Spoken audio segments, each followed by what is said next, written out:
Family, I saw this story and I decided to bring it to you because in times like this, we cannot even tell if freedom of speech still exists, either on Twitter or any social media handle. Now, a Malian TikToker was unalived over a post she made. Now, family, we know that Mali at this time is being plagued by the jihadist groups, the terrorist groups. Mali is constantly fighting for peace and security. Mali has been in a long battle against the jihadists since 2012. That's 2012. They've been in a battle, in a fierce battle against the jihadist insurgents. Currently, they are grappling with a fuel blockade imposed on the region by these jihadist groups. So because of this, there is instability in the region. Schools were shut down. The government asked them to make sure that everyone is secure in their homes. They want to ensure that everywhere is stable before the children can go back to school or adults to work. But the way it is, it has been from one battle to another, from one insecurity to another, from one war, one fight to another. It's endless. And for Mali, we pray peace.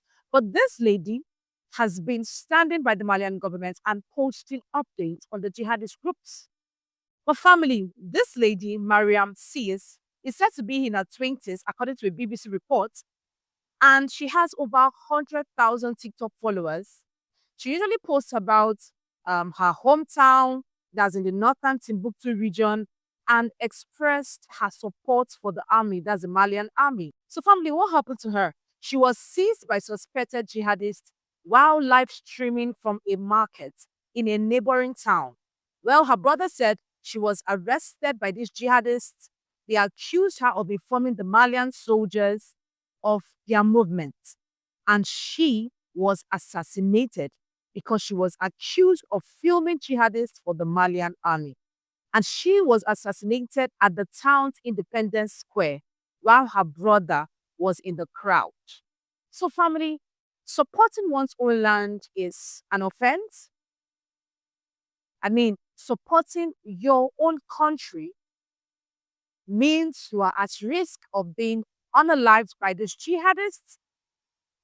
The only mistake she made was supporting the army. That's all. And then they said this jihadist group claimed that she recorded them. She was constantly updating the Malian soldiers on their movements. And that is why they caught her while she was like streaming at the market square and they unalived her. Now, family, I had to research on the northern part of Timbuktu because they said this lady was from the northern part of Timbuktu in Mali and she reported on the jihadist movements. She exposed their movements and operations to the Malian soldiers. So I tried to understand how she could have gained access to the jihadists. If they are a terror group, how did she get access to these guys? Now, family, the northern part of Timbuktu has a persistent presence of these jihadist groups. Family, the northern part of Timbuktu, that region, has a persistent presence of these jihadist groups.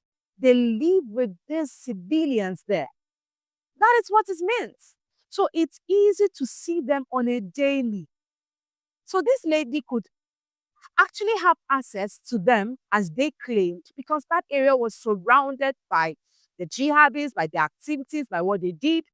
So if there is a war going on in a town, she could easily report it on her life because it is in her region. Now, the only mistake she made was updating the people on the war going on in Mali, on the jihadists, constantly standing by the Malian government and Malian soldiers. We have to be careful, right? Those of us that find ourselves in the western part of Africa, we have to be careful, especially when we have these groups. What you post, how you post, what you talk about. Because yes, everyone is scared for their lives right now. Freedom of speech isn't free anymore. Freedom of expression isn't free anymore. If you speak against these guys, they find you and unalive you. So we have to be careful. I know we support the government. We support our people. We are standing by our soldiers. You are standing by the Malian soldiers because they are fighting for you, because they're trying to ensure there is peace and stability in the region. But as citizens, we have to ensure our safety. Mhm. You want to report on something like this as a civilian? Why don't you go undercover?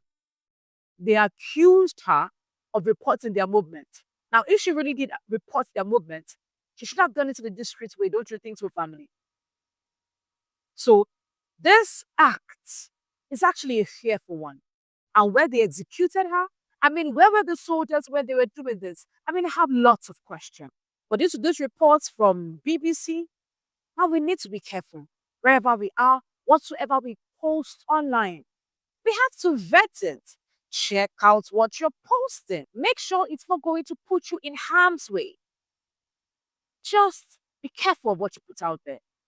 Now, sadly, this lady's life was cut short because she decided to stand by her government. What do you have to say about this story, family? Now, these people that the Malian soldiers are fighting against are not merciful in any way. They do not care about lives. They don't. So you have to be careful as citizens of any country, especially these West African countries. Comment your thoughts, family, and do not forget to share, like, subscribe, and turn on your notification button. My name is Lenient Akutubu. And for more commentaries, download the Africa Diaspora News Channel app. Thank you for watching.